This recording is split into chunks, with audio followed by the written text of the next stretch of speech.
Hi there. My name is Paul Johnson, and I'm giving this presentation today on top legal mistakes to avoid if you want to get funded. I am with the law firm of Procopio, which you can see over my back shoulder. We're a firm located in San Diego. We're the town's largest law firm in terms of the number of lawyers here. So we have a very broad practice, which is what you need to have when you're doing financings and doing mergers and acquisitions. So that's what we work on. I'm personally the chair of our emerging technology and venture capital group. I've been doing financings since the late 90s, the last millennium, and still at it. So that's great. So I want to share with you kind of the benefits of my experience of things I've seen, legal issues I've seen in fundings and financings, and kind of give you the benefit of what to avoid. So I'm going to jump in. You will have the ability to ask questions. I'm going to be presenting for about 40 minutes and then leave the last 20 minutes for questions and answers. I would say send your questions in on the Q&A field of the Zoom link here, and they will appear, but I won't be getting to them until the end, but you can ask them on any topic, and I will try and get through them at the end. Looking forward to a good presentation, and I'll just jump into it. Hold on a second. Let's see. There we go. So the big question is that you might want to take away. What do you want to take away from me today? Advanced planning for a financing can significantly smooth the path. And you may say to yourself, well, planning, that sure, I'm happy to plan, but what do I need to plan for? And that's what the conversation will be about today. What do you have to have in mind as you're planning? What do you need to preview so that you can be prepared for a financing? And it does help if you give it some advanced thought. It helps quite a bit. The other point is, for those of you who have not been through a financing before, one of the things that will happen in the process after there probably is some initial due diligence that you will have with your financing source, assuming it's a venture capitalist. They'll have business questions, you'll make presentations, they'll have meetings, and then you'll get a term sheet. Then after the term sheet, there will be a legal due diligence checklist, legal and business due diligence checklist that you will get. And the legal part is what I'm referring to. And that due diligence request is your frenemy. And what I mean by that is it's long and sometimes exhaustive. In financings, they're less exhaustive than when you sell the company because the investor is buying a portion of your company, not all of it. So they will own only a portion of your company's problems and not all of them. But it's your frenemy because notwithstanding the difficulty in answering those questions, it is a guide to what investors care about. I get asked a lot of times for investors to prepare such a due diligence checklist. And so as an attorney, I'm thinking about, okay, what are the legal issues that could attend a small company or a company that you want to invest in? And those are the issues that you will need to think about in advance and what to plan for. So let me move ahead. That diligence request, here's a kind of a sampler of the types of information that are asked for on these diligence requests. So your corporate records is one. Share with me is what the list will say. Share with me all your certificate or articles of incorporation, your bylaws, all the minutes of your meetings, records of all the actions of the board and the shareholders. Those are collectively your corporate records. Then the question arises, did you actually have meetings? Did you take minutes?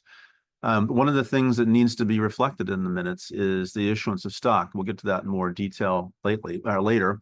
The board and sometimes shareholders have to be involved in approving the issuance of stock.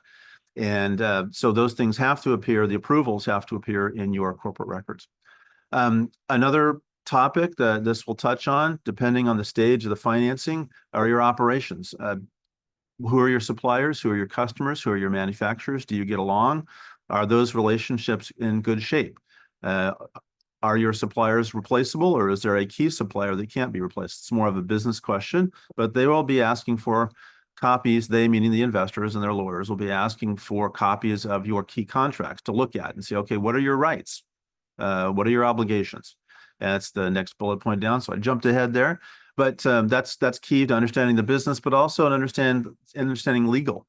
One of the things that will come up later as well is sometimes you are asked in an early stage to agree to things with big companies that you may not want to, but you kind of feel you have to because the leverage is not on your side and you really need the money from the contract.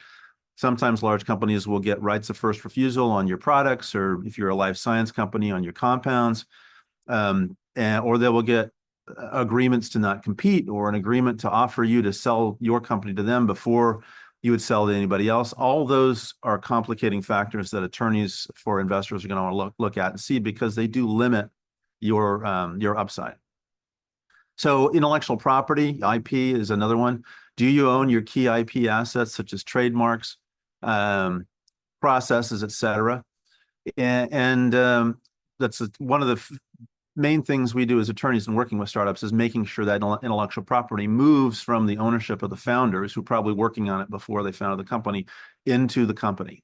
And that's a key thing that the lawyers will ask for as well. And now, again, depending on your stage, have you filed your taxes? Have you paid your taxes? If you intended to be an S corporation, there's some corporations that do intend to be S corporations. Though, by the way, if you get an investment from an entity, you can't remain in nearly all cases, you can't remain an S corporation. But if you wanted to make an election, was it timely made? Another election you may be familiar with is an 83B election, which is done by founders, typically if they have invested stock. Was that election timely made? And if you didn't timely make it, some are fixable. S elections can be fixed in some situations. 83B elections a little bit harder, maybe even a lot harder. But the question is, were they made timely? And the reason why you need to make sure they were made timely is because you may have acted as if they were made, and treated yourself and taxed yourself as a corporation or its employees as if that election were made, and it turns out it's invalid. So that would mean you've got a potentially large tax issue. Legal compliance, have you complied with employment law, environmental law, if it's relevant? Are your accounting records reliable? And litigation, are you in litigation? Now, a number of these things, as I said, more dependent on stage. In an early stage, maybe they're not as big of a deal, or you haven't had time to create some of these issues yet. But as you get into later stages of financing or selling the company, these will definitely become relevant. The other thing to think about too is this diligence happens after the term sheet is signed, and the term sheet has the top evaluation of your company and then a price per share for the investment in your equity.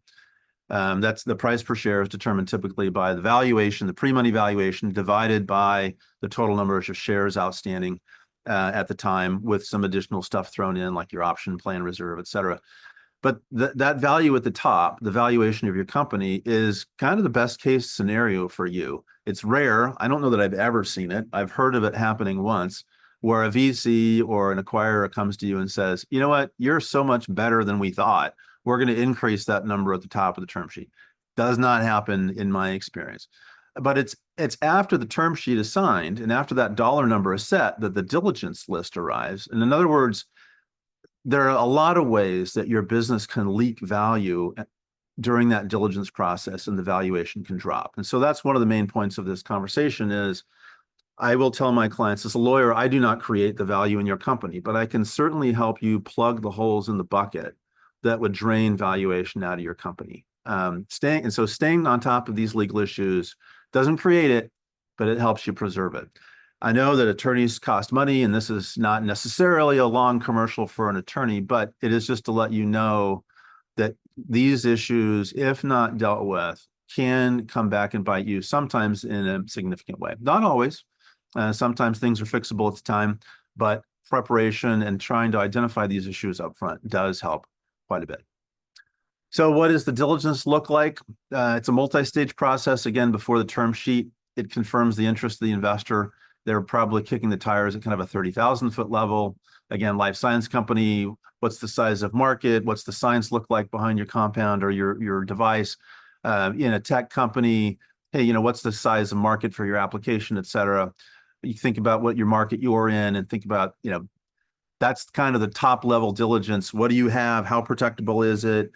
How do you address the market?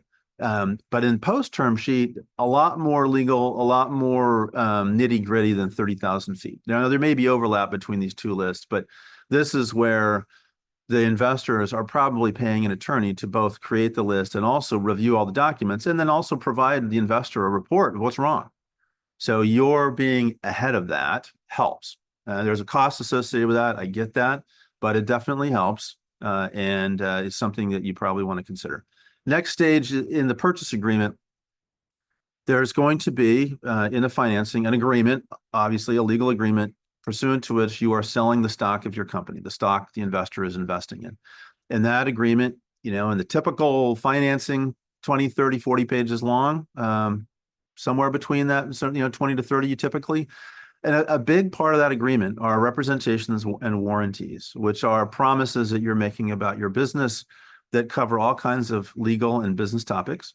And they are essentially saying, the grass is green, the sky is blue, I've never had a problem with my business.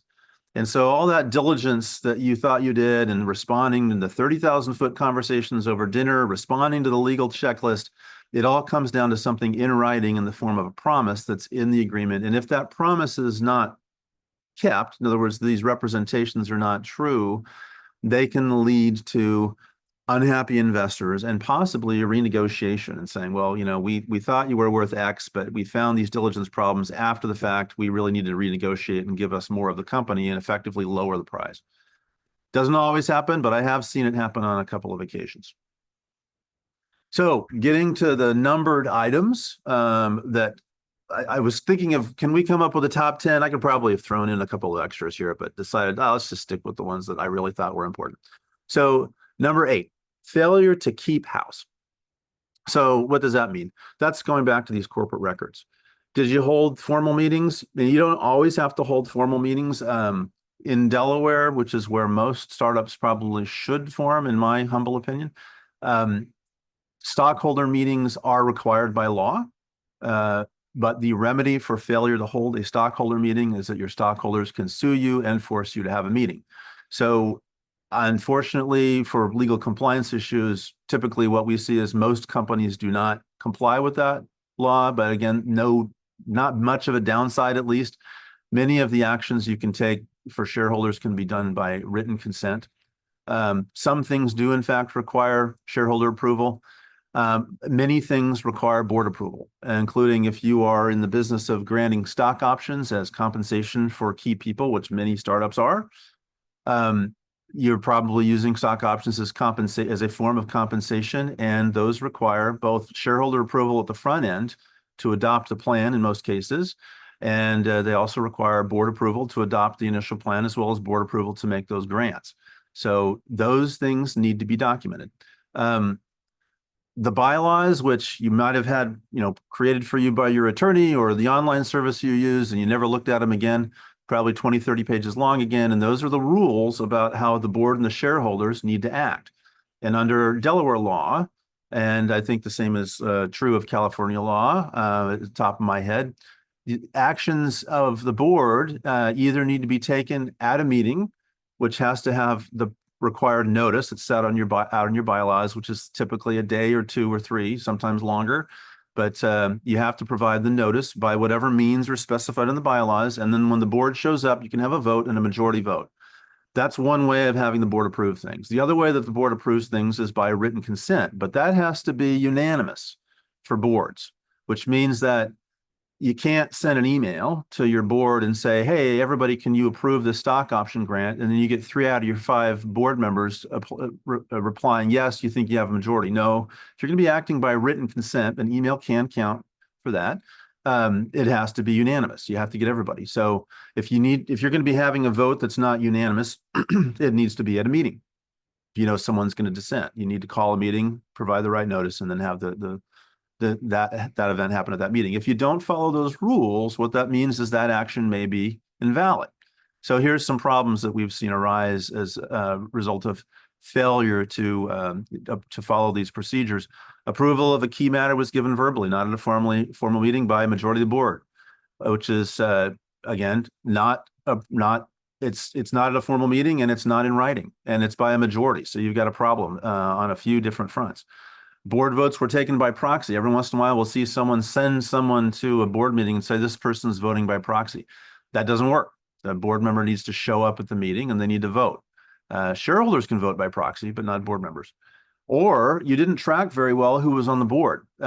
We see this in family-run companies quite a bit, or in the early stages of startups. They just say, okay, well, Susie was on the board. She's no longer interested. She's leaving the board. We're going to appoint Bob instead. Bob, you're now on the board.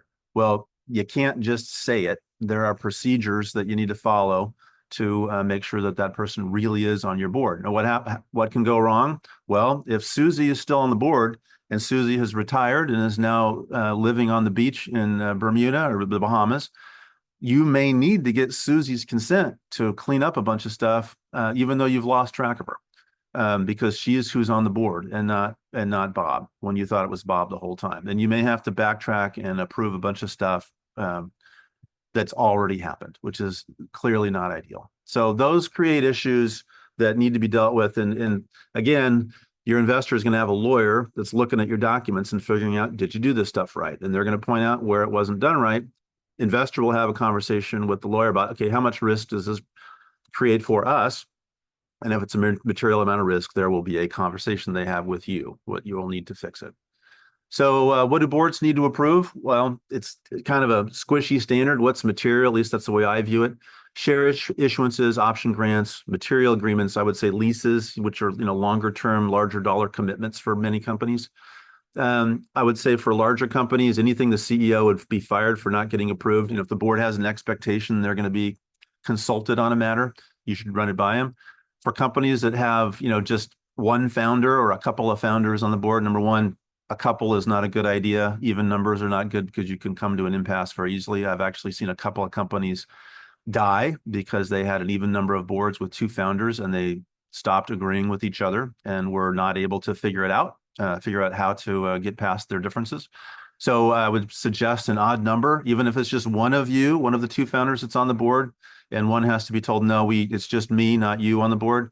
I think it's a good conversation to have early on just to make sure it works. But in a small board, yes, you still need to have board approvals of things like these stock option grants. I have a client right now where there's one founder who's the sole board member. I have a couple of those actually. And they can't just say, oh, sure, I'm going to give this person an option.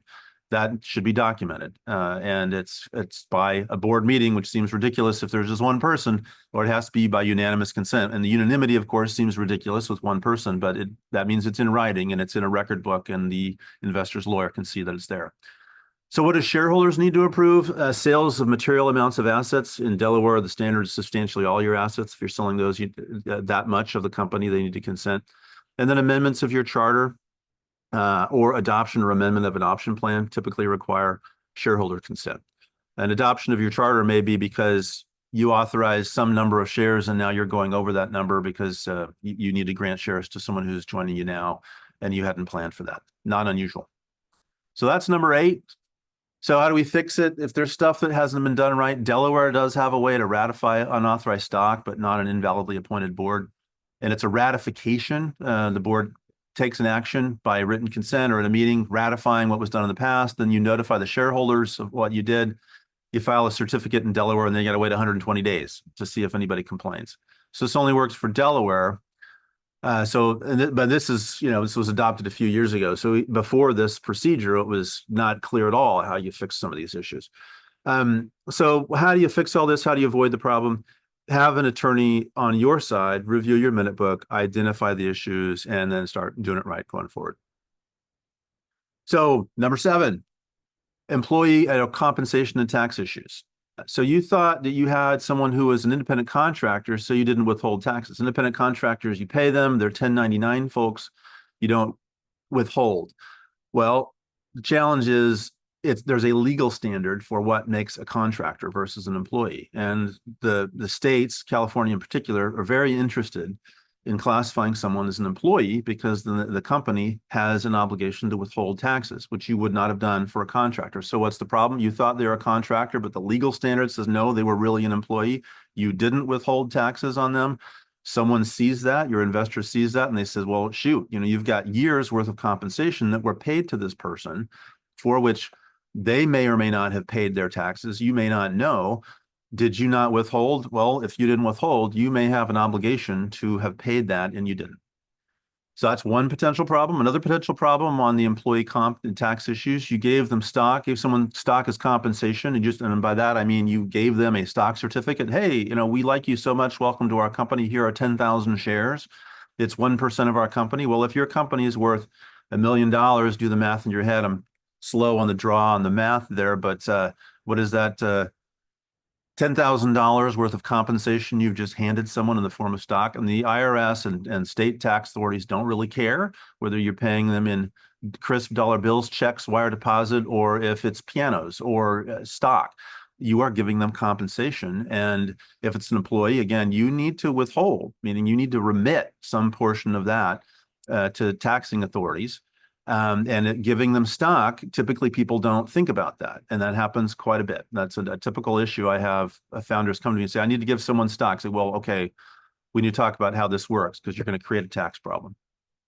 83B elections. That's one thing I mentioned before. Now, many folks have heard about these. They kind of know what they are, but don't really have a mastery of them. So what an 83B election is if you receive an asset as compensation and it's subject to a potential loss. And in this case, think of a founder who has 10, 20, 50%, or even 100% of a company. 100% doesn't make sense because you wouldn't do this, but and you subject yourself to vesting. Let's say, I'm not an unusual situation. 2, 3, 4 co-founders come together. They found a company. Their lawyer, like me, says, hey, y'all need to think about subjecting yourselves to vesting, because what happens if one of you leaves? You're going to want their stock back to attract another co-founder and give them their stock as compensation. So when the stock is subject to vesting, that's called in tax parlance a substantial risk of forfeiture. The IRS will say, well, you don't really own that yet. And that's problematic in 2 ways. One, you want to start the clock for owning this as a capital asset. So if you sell it at some point in the future, you'll get the lower long-term capital gains tax rate. So one, you might want to think about making an 83B election there. And the other one is, what happens is if the IRS says you don't own it until it vests, well, what happens when it vests? You are deemed to now own that stock. If you paid, as many founders did, some fraction of a cent per share for your shares, and now you're in year 2 of 4 years vesting, but your company is now worth 1, 2, 5, 10, or $20 million, and you own a substantial portion of it, you are vesting, or in other words, receiving stock that has a substantial value to it. And as you receive it, the IRS and taxing authorities want you to be taxed on it. So failure to file an 83B when you have vesting means that you are going to be subjected to tax over time as the shares vest. An 83B, just so everyone knows, is essentially an acceleration of tax. You file it at a moment when there's no difference between what you paid and its value. Even if it's 1/100 of a cent, you imagine you form a new company, there's nothing in it, there's no value yet because you haven't built it yet. You pay 1/10 of a cent for it, but it's only worth 1/10 of a cent because there's nothing there yet. And so you file this filing with the IRS. It says, I paid 1/10 of a cent. It's worth 1/10 of a cent. Tax me on it. There's no gain. And the IRS is willing to accept that as an answer. And you move along. And then as it vests, no, it's not that you own it. You're just owning it now. You declare to the IRS that you should be treated as if you owned it, even though you were subject to loss. So failure to file those means that you could have founders, as they're vesting in a growing company, which is what everyone wants, that should have had tax withheld on the vested stock as it vests, which can be, you can imagine, if the company is growing like everyone wants at a very fast clip and becoming very, very valuable, this becomes a much bigger and bigger problem. So 409A, you probably heard of that as well. You granted options without a 409A valuation or an exercise price below fair market value. That also causes a tax problem. 409A is a tax code section that imposes a 20% penalty tax on deferred compensation, and options that have lower than market exercise prices are deemed to be deferred compensation in that context, which is why you need the valuation that says, no, the exercise price you're setting for those options is at fair market value, therefore no tax. So what's the solution? You need to discuss equity comp and employment questions with an attorney to make sure you're not causing yourself issues. All right, number 6, one of my favorites, cap table drama. And I got a picture of gumdrops here because it's not unusual for many startup companies to give away some form of equity like candy.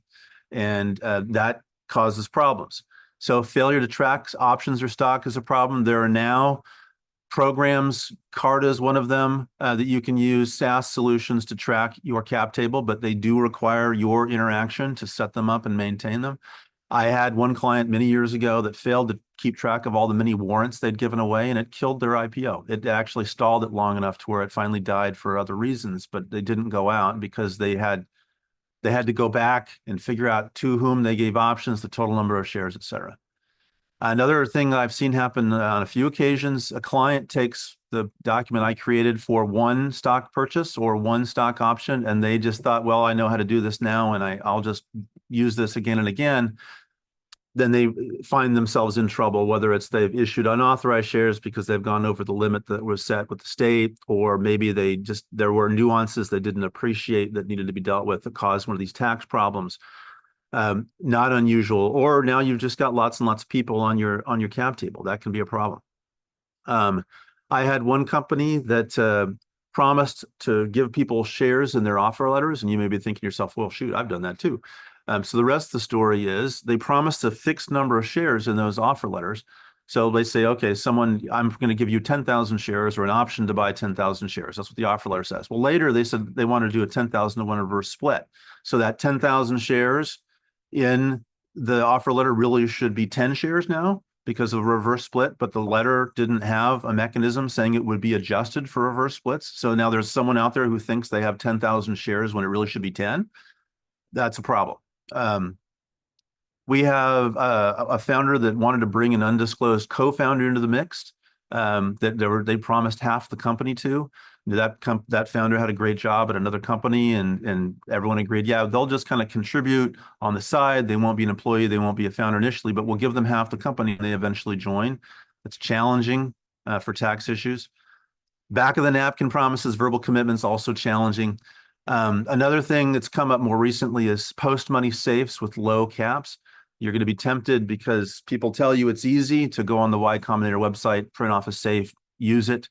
But those, by the way, can be very dilutive to founders. The post-money safes in particular, the pre-money, the original flavor that was on the Y Combinator website is less dilutive. There are ways you can fix that. But that can create a lot of issues with stock, people not having what they expected, a lot of people on the cap table, and that's a challenge. So you want to have an attorney be involved with any issuance of equity to bless it and make sure you're not causing yourself one of these problems. So federal and state securities laws, what a lot of folks don't recognize is every issuance of stock has to comply, and that means be registered or have an exemption from registration under both federal and state securities laws. You can't just say, I'm going to give you stock and there's no impact to it. Some states, their law says that issuance of stock in certain circumstances isn't regulated, and that's fine, but you need to know that you fall within the correct circumstance. The main exemption that we rely on are that the federal law says that issuances that are not public offerings are not regulated by the Securities Act, but that also doesn't, a public offering is not maybe what you think. You can't use advertising because now you're advertising to the public, and the SEC counts posting information on your website as reaching out to the public. And then also at the federal level, the principal exemption from registration requires robust disclosure if you're going to be selling to unaccredited investors, which if you ever talk to an attorney and you hear them say, hey, are your investors all accredited? That's what they're getting at. Like if they're not accredited, you have a lot of work to do to prepare a disclosure document to get into the exemption that's relied on at the federal level.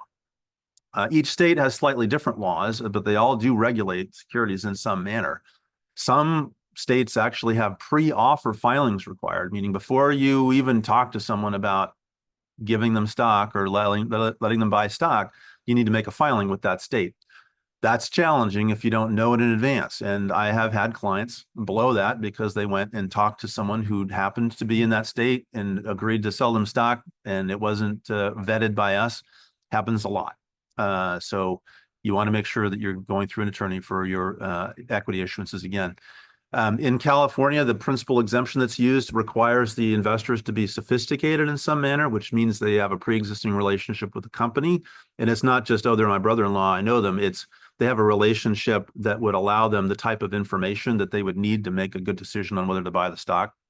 And they also, another way you can be sophisticated is maybe you have a degree in finance, or you are in a profession that typically knows how the early stage startup game works and what the risks and rewards are.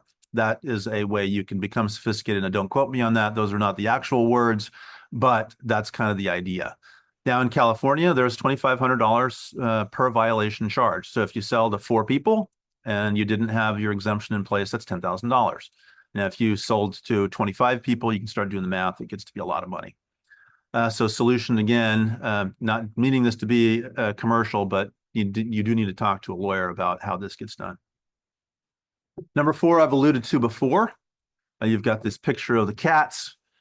Too many shareholders. Consents become unwieldy, and you do need consents. As a matter of fact, very recent war story, as in last couple of weeks, I have a client who, through no fault of their own, needed to raise money from angel investors, and angel investors typically write smaller checks than venture capitalists, which meant that they had proportionally more investors in a series of one initial round, and then a recapitalization where there were even more investors added, and there was actually a pre-existing note before the second round. So they ended up with 3 series of preferred stock with many, many holders who had rights to participate in future rounds, just by way of example.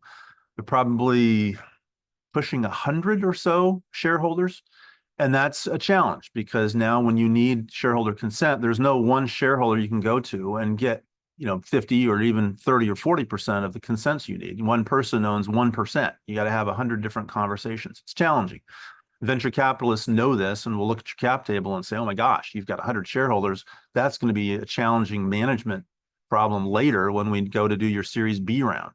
So can you fix that? Can you avoid that? I think the challenge there is just try and avoid it if you can. You can't always. Again, I mentioned this client through no fault of their own. That's the only way they were able to raise money. There's nothing wrong with it, but it does present challenges. And as they went to proceed to do another round, their prior investors, 100 or so, had pro rata participation rights that all had to be either waived or complied with. And that was challenging for management to deal with, because they want the money yesterday, and it's going to take them days, if not weeks, to go and get the consents they need to sell it to the people who want to put the money in today. Did those old investors want to invest? Yeah, some of them did. Some of them didn't, but you have to ask the question and you have to figure it out. And again, as I got here in the bullets, sometimes the smallest investors can be the most challenging, because their $100 that they invested in you means more to them than a venture capitalist $1 million. Not that the venture capitalist doesn't care, but they may know a little bit more, be a little more sophisticated on how companies work and how long it takes for them to reach liquidity. And smaller investors, your relatives may not know, and that may make for some uncomfortable Thanksgiving Day conversations as you try and explain to Aunt Sally what has become of her $5,000 investment that she invested in her favorite niece's company. So what's the solution here? Make an attorney your trusted advisor. You may not be able to avoid this one, but it can be an issue regardless. Number 3, rights among stakeholders not defined. Imagine for a moment in this situation I just gave, if it wasn't really clear what those 100 investors' rights were. Do they really have the right to invest? Was that documented appropriately? Do those words apply here, or is that some other situation? When things are ambiguous, that gets to be more of a problem. And rights of first refusal is one of those areas, or participation rights in financings. Many safe holders now insist on a side letter allowing them to invest their pro rata portion in a future equity round. And that, similar to my other client, it wasn't a safe that they were using, but you've got to have conversations with those people. Safe holders, just by way of general rule of thumb, while you can technically print them off the internet and use them, again, hopefully you're getting the sense from what I've said already that that's not a great idea. And the more safe holders you have, the more people you have rights that you've got to comply with as well. And with a post-money safe, the more money you raise on that post-money safe, the more you are diluting yourself. And of course, that makes sense. When you sell equity, you're diluting yourself, and that's not always a problem. But post-money safes, again, in particular, are more dilutive to founders than pre-money safes. So if you start raising significant sums on those safes, you're going to dilute yourself. But what I'm focused on here for the moment, safe holders having rights, and how you comply with those rights, if you don't know because it's not clear, that can be really challenging. Prior investors having participation rights, we've talked about that. Will they waive them? You don't know. You need to make sure those rights are reviewed by counsel before they're adopted. We are approaching the end, but we're also approaching the end of the presentation, so we're making good time. So bad exclusive or strategic business relationships is another one. I have a client who sold itself a number of years ago. So this is the context of sale, not an investment. But they'd agreed to an exclusive distribution arrangement in Europe, and the buyer already had a distribution system in Europe. Now you say, how does that apply to a financing? Well, when someone wants to invest in you and they see you've got an exclusive with this distributor in Europe, that's going to be a potential issue later. Now, will it be? You don't know, but it does mean that there are some acquirers who may not really be good to buy out that investor's investment. So it reduces their chances of success. Another war story, and thus the picture of the gorilla. One of my clients partnered with one 800-pound gorilla in its industry in its Series A round. And they actually had a member of that company sitting on the board, which is not unusual. And again, it was the way they were able to make money or to raise money to build the business. But what happened was later, one of the competing 800-pound gorillas in their industry made an offer to buy them. So what happens there? That's awkward. The first gorilla needed to leave board meetings when discussions happened because of potential conflicts of interest. And there was a question whether that investor, the first gorilla, would actually approve of a sale of the asset that they had invested a lot of money and time into to one of their main competitors. So what does that mean?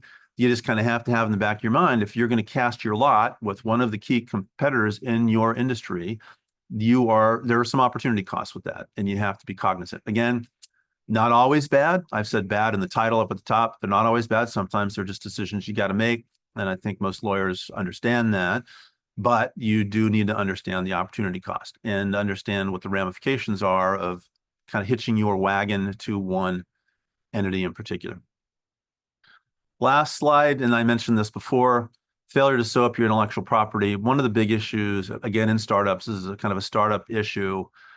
If you don't own the intellectual property and it's the driver of your business, it's like selling the Brooklyn Bridge. You don't really own it, and it's hard to get paid for it. Now, people commit fraud all the time, and that's not what I'm assuming happens here, but you just don't know that you didn't appropriately put it into your company. I was also involved in a sale, and one of the reasons why I bring up sales, not only because we do sales in my practice, but it's during either a future investment or a future sale of the company, which is itself an investment, obviously, that some of these issues pop up. It may not be immediate. But so let's imagine that a Series A investor shows up and they see you don't have agreements from your employees assigning their intellectual property that they create to your entity. Now, some employees, due to their role, what they create belongs to regardless. But independent contractors, particularly if you're in the software industry that's driven by copyrights, stuff that independent contractors create for you that's the subject of copyright does not automatically belong to you. You have to contract with that independent contractor to provide for that in their agreement. And then also, if the employee that you have is not in the role of inventing stuff, what they've invented for you may not really be your property. So the best practice is have all your employees sign agreements assigning any intellectual property related to your business to the company. What happens if a couple of scientists are standing around talking about something, and someone who's not a scientist is looking over their shoulder and says, "Have you ever thought about this?" And they say, "No, that's a great idea, and we're going to implement that." Well, if that person who is standing in the background doesn't have the job of inventing, there's possibility that they actually own that contribution they now made to your business. And you need to buy it from them or get them to assign it to you. I had one client who did not get all of their employees to sign these agreements early on, and they had to go around and offer everybody $500. You have for a contract to be binding, where someone gives you something, you have to agree to give them something in return, and it has to be something real. So they had to pay all their employees, and that was past and present, $500, and they got away with $500. It may have been more to get them to sign these intellectual property assignment agreements that are kind of par for the course. So, and the other danger is, of course, again, the story of someone is now on the beach somewhere, someone's retired, or someone senses blood in the water and knows that you need something from them to close a financing or to close a sale, and they can hold you up for it. That happens. So there you go. Those are the top 8 issues that we see in deals, at least the way I see it.